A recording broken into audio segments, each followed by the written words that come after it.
Clara made that gift 124 years ago in 1890. Her gift of $1.53 was the first gift in a capital campaign that built the sanctuary we're all in right now. What love she had for us, that she built us this place where we might come together.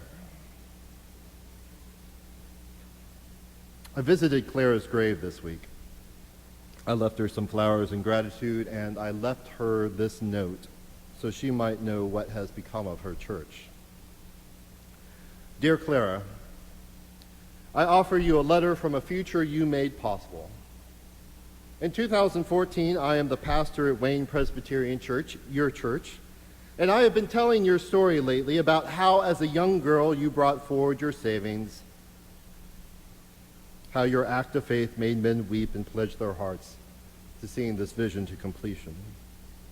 I'm uncertain how long you remained at our church. The last record I found for you said you were 47, but nearly 100 years have passed since then. So let me offer you some century-long numbers that might baffle your mind.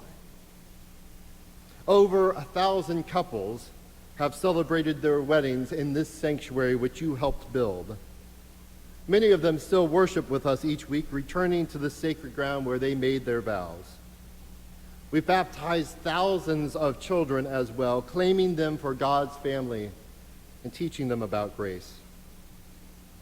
And we've provided over as many funerals as well, helping families grieve in the worst moments of their lives. This sanctuary, you should know, is such a comfort to us. You can feel God hovering here. And of course, we worship 3 times each Sunday. Can you imagine your small congregation of 162 crowding this sanctuary so that you would need 3 services each week? The music is extraordinary.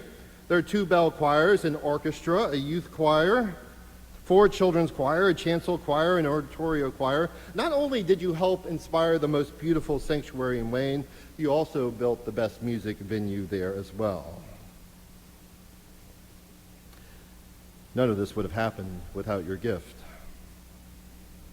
Most important, however, is the way that this church has cared for each other. As a pastor, I am privileged to hear the everyday stories of how people showed up when life got hard, how people were welcomed into a new group of friends after a difficult move,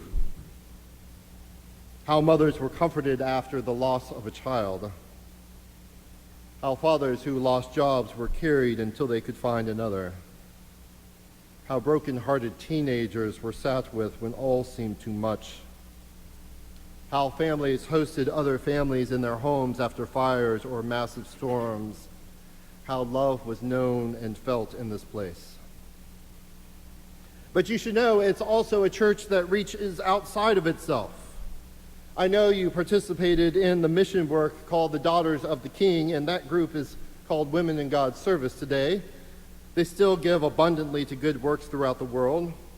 In fact, our modern-day benevolences would probably stretch your credulity. If you consider our benevolence budget, as well as the angel and Easter egg tree, the Christmas marketplace, the one great hour sharing, and on and on and on, then over the last decade alone, your church has given about $5 million to alleviate the suffering of the world. You can nearly double that when you add the prior decade.